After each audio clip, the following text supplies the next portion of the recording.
तो हमारी watch list से एक और कंपनी के क्वार्टर 4 के रिजल्ट आ गए हैं। कंपनी का नाम है ट्रेंट लिमिटेड।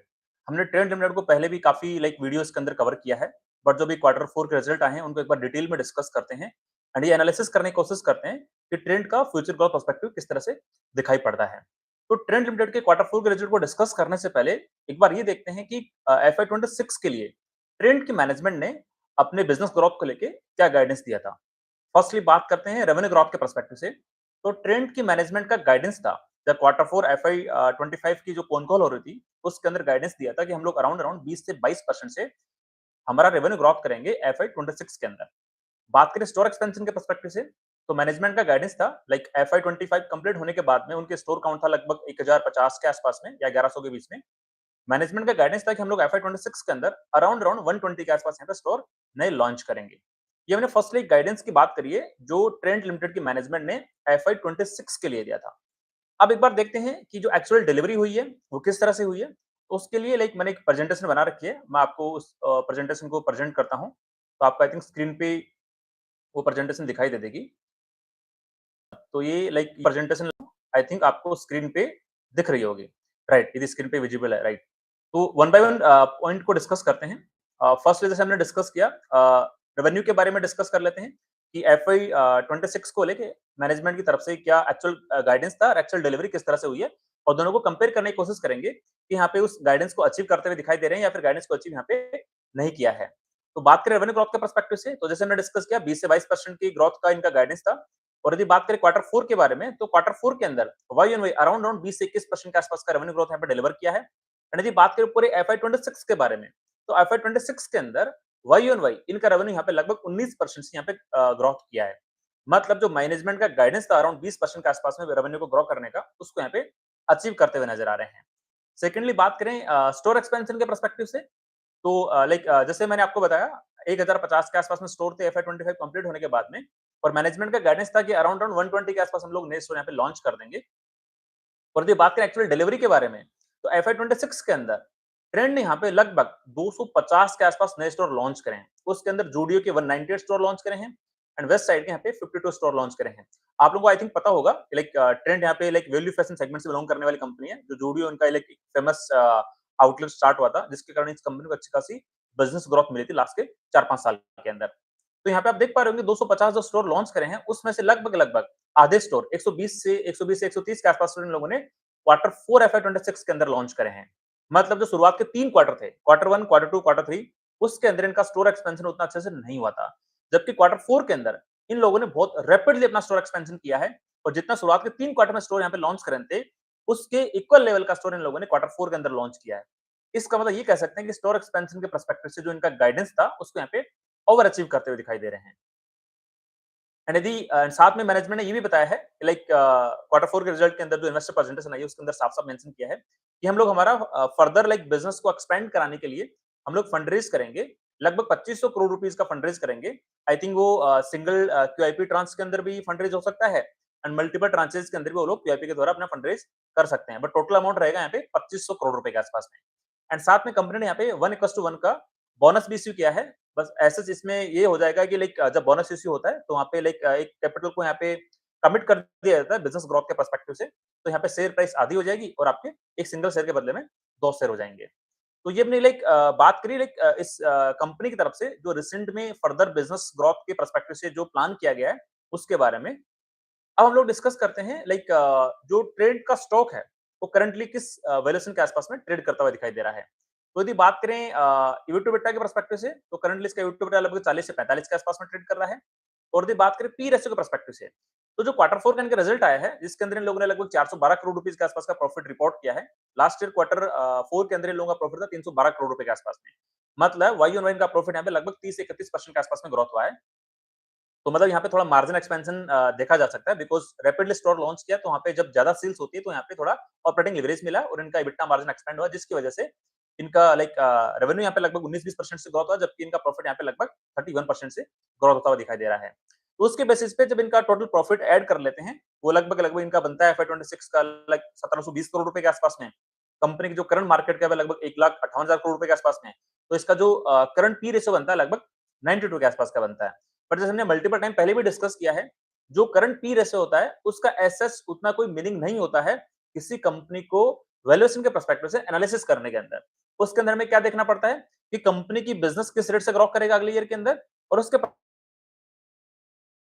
पे ड्राइव होके आता है। वो ज़्यादा इम्पोर्टेंट होता है हमारे डिसीजन मेकिंग के अंदर और हम लोग मेजरली वो टारगेट करने की कोशिश करते हैं लाइक वो कंपनीज या फिर जिनका बिज़नेस एटलीस्ट लाइक 20% उससे ज़्यादा रेट से ग्रोथ हो रहा हो और उन कंपनीज का स्टॉक यहाँ पे फॉरवर्ड पैक रेशियो के पर्सपेक्टिव से 1 से नीचे के रेशियो में ट्रेड कर रहा हो। तो ये हमारा एक क्राइटेरिया होता है किसी बिज़नेस को शॉर्टलिस्ट करने का वैल्यूएशन के पर्सपेक्टिव से। तो हमारे शुरुआत के पैरामीटर वहाँ पे अचीव हो जाते हैं। बिज़नेस ग्रोथ के पर्सपेक्टिव से, नया एक्सपेंशन करने के लिए क्या स्ट्रेटजी कंपनी यहाँ पे अपना रही है, ऑपरेटिंग लेवरेज किस तरह से मिलेगा, सेक्टर में कितना टेलविंड है, मतलब जो बाकी की हमारी कैलकुलेशंस होती है, return on equity improvement trend के अंदर है कि नहीं है, उन सब के अंदर यदि कोई कंपनी यहाँ पे शॉर्टलिस्ट होती है, तो लास्ट टाइम लोग उसका वैल्यूएशन एनालिसिस करते हैं।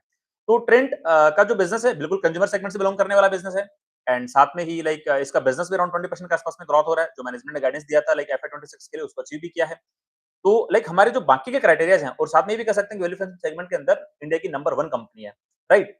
और लाइक जैसे रिटर्न ऑन इक्विटी भी इसका इंप्रूवमेंट ट्रेंड के अंदर है। तो हमारे जो बाकी के क्राइटेरियाज हैं, उसके अंदर लाइक ट्रेंड का बिज़नेस फिट होता है। ट्रेंड लाइक शॉर्टलिस्ट होता है। बट एक बार इनका वैल्यूएशन एनालिसिस करके देख लेते हैं कि किस तरह से लाइक ट्रेंड यहाँ पे फॉरवर्ड पैक रेशियो के पर्सपेक्टिव से हमें मिल रहा है।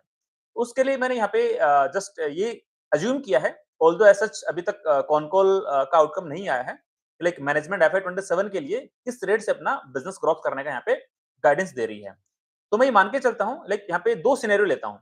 First is like base case scenario जहाँ पे मैनेजमेंट हो सकता है 20% के आस-पास में बिज़नेस ग्रोथ करने का बोल सकती है।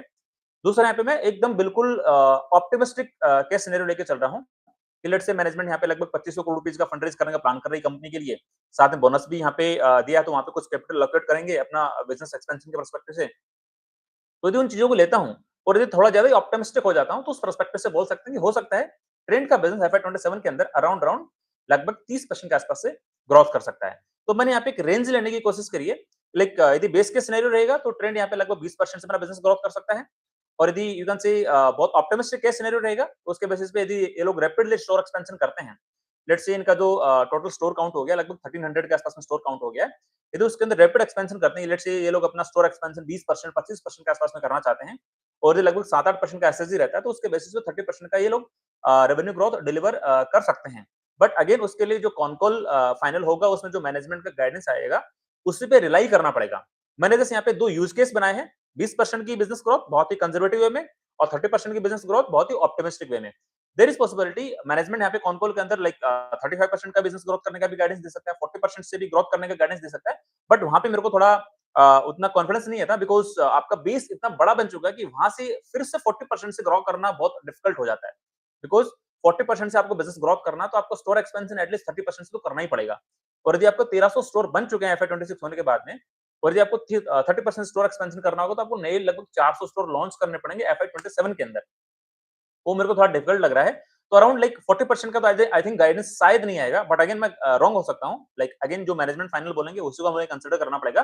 बट यहाँ पे मैं एक कंजर्वेटिव वे से, एक ऑप्टिमिस्टिक वे से यहाँ पे लाइक मैं 2 गाइडेंस लेके असम्पशन्स लेके यहाँ पे मैं कैलकुलेट करने की कोशिश कर रहा हूँ कि स्टॉक फॉरवर्ड प्राइस रेशियो के पर्सपेक्टिव से कौन से एंगल में दिखाई दे रहा है। तो यदि मैं 20% की बिज़नेस ग्रोथ लेता हूँ, तो एफआई 27 की एक्सपेक्टेड अर्निंग के अकॉर्डिंग ट्रेंड का स्टॉक लगभग फॉरवर्ड पी रेशियो कितना आएगा? लगभग आप ये कह सकते हो 77 के आसपास में। और यदि मैं 30% की बिज़नेस ग्रोथ लेता हूँ, उसके बेसिस पे यदि मैं फॉरवर्ड अर्निंग कैलकुलेट करूँ एफआई 27 के एक्सपेक्टेड और उसके बेसिस पे इनका जो फॉरवर्ड पी रेशियो आ सकता है लगभग 70 के आसपास आ सकता है।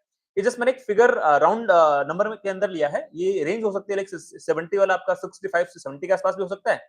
77 वाला आपका 75 से 80 के आसपास भी हो सकता है। तो यहाँ पे ऐसे इन नंबर्स को कुछ एक्यूरेट या एग्ज़ैक्ट समझने की कोशिश गलती बिल्कुल मत करना। यहाँ पे जस्ट मैंने एक आपको समझाने के पर्सपेक्टिव से लमसम नंबर लेके यहाँ पे कैलकुलेट करने की कोशिश करी है, ताकि आप लोगों को डिसीजन मेकिंग में आसानी हो सके। अब यदि इसका फॉरवर्ड पैग रेशियो कैलकुलेट करें, तो आप देखो यदि हम लोग यदि 20% की इनकी बिज़नेस ग्रोथ लेते हैं, तो आप देखो इनका फॉरवर्ड पी रेशियो कितना एक्सपेक्टेड हो सकता है लगभग 77 के आसपास में। यदि 20% की बिज़नेस ग्रोथ होती है, तो इसके according forward peg ratio calculate करने के लिए हमें इसका जो फॉरवर्ड पी रेशियो है 77 उसके अंदर 20% की बिज़नेस ग्रोथ का डिवाइड करना पड़ेगा। तो निकल के आता है लगभग 3.9 के आसपास में। मतलब आप ये देखो यदि 20% की बिज़नेस ग्रोथ करता है, बहुत ही कंजर्वेटिव मैंने यहाँ पे नंबर लिखा है, उसके बेसिस पे ट्रेंड का स्टॉक एज़ ऑन डेट लगभग 3.9 के फॉरवर्ड पैग रेशियो पे ट्रेड करता हुआ दिखाई देगा। और हमारा जो क्राइटेरिया होता है लाइक फोर्वर्ड प्राइस रेशियो 1 से कम का होना चाहिए, जो करंटली जो you can say market scenario चल रहा है, जहाँ पे काफ़ी करेक्शंस हो चुके हैं। उस वाले केस के अंदर हम लोग वही स्टॉक लाइक शॉर्टलिस्ट करने की कोशिश करते हैं, जिनका फॉरवर्ड प्राइस रेशियो 1 से कम हो। यदि बाकी के क्राइटेरिया को फुलफिल करता है उस वाले केस के अंदर। तो यहाँ पे देखो यदि 20% की बिज़नेस ग्रोथ रही, तो उसके बेसिस पे फॉरवर्ड प्राइस रेशियो 3.9 का कैलकुलेट होके आ रहा है। और ये यहाँ पे काफ़ी एक्सपेंसिव डील बनती हुई नज़र आ रही है, राइट? और यदि बात करें 30% की बिज़नेस ग्रोथ के पर्सपेक्टिव से, तो यहाँ पे इनका फॉरवर्ड पी रेशियो लगभग 70 के आसपास था। फॉरवर्ड प्राइस रेशियो को कैलकुलेट करने के लिए इनका जो फॉरवर्ड पी रेशियो है 70 का, उसके अंदर बिज़नेस ग्रोथ रहेगी लगभग 30%, उसका डिवाइड करना पड़ेगा। उसके बेसिस पे इसका फॉरवर्ड प्राइस रेशियो कैलकुलेट होके आ सकता है लगभग 2.3 के आसपास में। इसके पर्सपेक्टिव से कह सकते हैं कि हाँ, 2.3 एसेस बहुत ज़्यादा एक्सपेंसिव नहीं है, बट हाँ, स्टिल एक्सपेंसिव है बिकॉज़ हमारा जो क्राइटेरिया होता है कि फॉरवर्ड प्राइस रेशियो हम लोग 1 से नीचे का लेते हैं, बिकॉज़ यदि 1 से नीचे का फॉरवर्ड प्राइस रेशियो होगा, तो वापस मार्केट का सेंटिमेंट अच्छा होगा और यू कैन से कंपनी के बिज़नेस में ग्रोथ डिलीवर होगी 20, 25, 30 40% के आसपास में, और जब वापस बुल मार्केट आएगा, तो वहाँ पे फॉरवर्ड प्राइस रेशियो एक्सपेंशन होके 2 पे चला जाएगा। तो वहाँ पे उस कंपनी के पर्सपेक्टिव से डबल इंजन की सरकार बनेगी। जैसे मैं बारी-बारी से आप लोगों को बोलता रहता हूँ कि बिज़नेस ग्रोथ भी आएगा और वैल्यूएशन एक्सपेंशन भी आएगा। एक एक के फॉरवर्ड प्राइस रेशियो 2 पे जाएगा, तो वहाँ पे 2x का वैल्यूएशन एक्सपेंशन वैसे ही होगा, और जैसे ही बिज़नेस ग्रोथ होगी, तो उसके पर्सपेक्टिव से हमारा यहाँ पे आउटकम निकल के आएगा। तो हमारा जो क्राइटेरिया है कि फॉरवर्ड प्राइस रेशियो 1 से कम होना चाहिए, उसको यहाँ पे 30% की बिज़नेस ग्रोथ डिलीवर करने के बाद भी अचीव नहीं होता हुआ दिखाई दे रहा है। मतलब हमारा जो बाकी के पैरामीटर्स पे हो सकता है ट्रेंड यहाँ पे शॉर्टलिस्ट हो जाए, बट वैल्यूएशन के एनालिसिस के अंदर यहाँ पे ट्रेंड शॉर्टलिस्ट होता हुआ दिखाई नहीं दे रहा है। तो ये हमने डिस्कस किया, लाइक ट्रेंड की एक वैल्यूएशन एनालिसिस करने की यहाँ पे कोशिश करी है। अब जैसे चीज़ों को समराइज़ कर दूँ कि लाइक किस तरह से हमें ट्रेंड को पर्सपेक्टिव से देखना चाहिए। तो आप लोगों को लाइक याद होगा कि लाइक या फिर आपको लोगों को थोड़ा पता भी होगा, अंडरस्टैंडिंग भी होगी कि जैसे-जैसे कोई कंपनी बड़ी बनती है और जैसे-जैसे कंपनी अच्छे बिज़नेस को डिलीवर करती जाती है और एक लार्ज कैप कंपनी बन जाती है, स्मॉल कैप से mid cap then large cap बन जाती है, तो उसके अंदर ऑलरेडी वैल्यूएशन एक्सपेंशन बहुत ज़्यादा हो चुका होता है। लाइक आप टाइटन की बात कर लो, चाहे ट्रेंट की बात कर लो, चाहे लाइक नेस्ले की बात कर लो, जो बड़े अपने प्लेयर के अंदर सबसे नंबर 1 प्लेयर बन चुके हैं, उनके अंदर ऑलरेडी लाइक वो पूरा फेज़ से गुज़र चुके होते हैं। स्मॉल कैप से मिड कैप से लार्ज कैप, तो वहाँ पे वैल्यूएशन एक्सपेंशन अच्छा खासा हो चुका होता है। जैसे हम लोग ट्रेंट वाले केस के अंदर देख रहे हैं, यदि बिज़नेस की ग्रोथ 20% के आसपास रहेगी, तो फॉरवर्ड प्राइस रेशियो यहाँ पे 3.9 का दिखाई दे रहा है। और यदि बिज़नेस की ग्रोथ रेट यहाँ पे लगभग 30% के आसपास में होगी, तो फॉरवर्ड प्राइस रेशियो यहाँ पे 2.3 का दिखाई दे रहा है। मतलब मैं ये कहना चाहता हूँ कि आगे आने वाले टाइम के अंदर यदि ट्रेंड यहाँ पे 20-25% से बिज़नेस ग्रोथ करेगा, तो वैल्यूएशन एक्सपेंशन का यहाँ पे पॉसिबिलिटी उतना ज़्यादा नहीं बनेगा। हाँ, थोड़ा बहुत वैल्यूएशन का एक्सपेंशन हो जाएगा। लेट्स से यहाँ पे stock market Nifty let's say 20% 25% से ऊपर दौड़ता है, तो उसके बेसिस पे हो सकता है ट्रेंड का वैल्यूएशन भी यहाँ पे हो सकता है 20-25% के आसपास में वैल्यूएशन एक्सपेंशन हो सकता है। बट ऑलरेडी आप लाइक 90 टू 95 के पी रेशियो पे ट्रेड कर रहे हो, तो उसका पी रेशियो लाइक वापस 120 130 तक मैक्स हो सकता है। मैं अगेन ये एसेस कोई श्योरिटी नहीं दे रहा, बट बोलना चाह रहा हूँ कि लाइक यहाँ पे वैल्यूएशन एक्सपेंशन वाला गेम हमें यहाँ पे प्ले करता हुआ दिखाई नहीं देगा। जो मैं आपको बारी-बारी से यहाँ पे समझाने की कोशिश करता हूँ कि हमें इस करंट जो मार्केट सिचुएशन चल रही है, जहाँ पे अच्छे खासे कंपनीज के स्टॉक बहुत अच्छे करेक्टेड मिल रहे हैं, 20%, 30%, 30% डाउन मिल रहे हैं। उस टाइम पे हमें उन कंपनीज को प्रेफर करना अपनी वॉच लिस्ट के अंदर, जिनका बिज़नेस भी ग्रोथ कर रहा हो एटलीस्ट 20% की ज़्यादा रेट से, 20%, 25%, 30% 35% के आसपास में, एंड साथ में वहाँ पे उनका जो फॉरवर्ड प्राइस रेशियो के पर्सपेक्टिव से उनका जो वैल्यूएशन एनालिसिस है, मतलब फॉरवर्ड प्राइस रेशियो 1 से कम दिखाई दे रहा हो।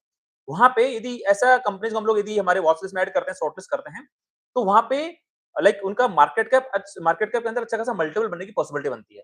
देखो जैसे वापस बुल मार्केट आएगा, तो उनका फॉरवर्ड प्राइस रेशियो 1 से बढ़ के लगभग 1.5 से 2 की रेंज में जाएगा, तो वहाँ पे वैल्यूएशन के अंदर लगभग 1.5 से 2x का मल्टीपल आएगा। एंड साथ में जैसे बिज़नेस की ग्रोथ रेट होगी 20%, 25-30% के आसपास में, तो नेक्स्ट 2-3 साल के अंदर उनका धंधा ही लगभग 60-70-80% के आसपास में ग्रोथ हो जाएगा। तो मतलब ओवरऑल उनकी मार्केट कैप में कितने का मल्टीप्लिकेशन होगा? वैल्यूएशन के पर्सपेक्टिव से 1.5 से 2 के बीच में, और बिज़नेस ग्रोथ के पर्सपेक्टिव से 1.6, 1.7 के आसपास का। तो उन दोनों को मल्टीप्लाई करते हैं, तो लाइक इन दोनों को मल्टीप्लिकेशन से लाइक उसकी मार्केट कैप यहाँ पे 2 टाइम्स से 3 टाइम्स के आसपास में होती दिखाई देती है नेक्स्ट 2-3 साल के अंदर, यदि वो कंपनी अच्छे से बिज़नेस ग्रोथ भी करती है और एक बुल मार्केट भी आता है। तो ये मेरा हमेशा एक पर्सपेक्टिव रहता है आप लोगों को समझाने का कि हम लोग कैसे किसी कंपनी के यदि बाकी के क्राइटेरिया हमारे फुलफिल होते हैं, तो उसका किस तरह से वैल्यूएशन एनालिसिस करते हैं। तो अगेन इन समरी में बोलना चाहता हूँ, लाइक मेरे को यहाँ पे वैल्यूएशन के पर्सपेक्टिव से ट्रेंड के अंदर कंफर्ट आता हुआ दिखाई नहीं दे रहा है। अगेन ये मेरी तरफ से कोई स्ट्रांग रिकमेंडेशन बिल्कुल भी नहीं है। आप लोग अपनी खुद की रिसर्च करना, खुद का एनालिसिस करना, एंड उसके बाद में डिसाइड करना, एंड साथ में जो आपके इन्वेस्टमेंट एडवाइजर हैं उनसे डिस्कस करके डिसाइड करना कि आपको इस कंपनी को अपनी वॉच लिस्ट में ऐड करना है या फिर ऐड नहीं करना है। बिकॉज़ मैं आपको बारी-बारी से कहता कहता रहता हूँ कि I am not a SEBI registered research analyst, I am not a SEBI registered like investment adviser.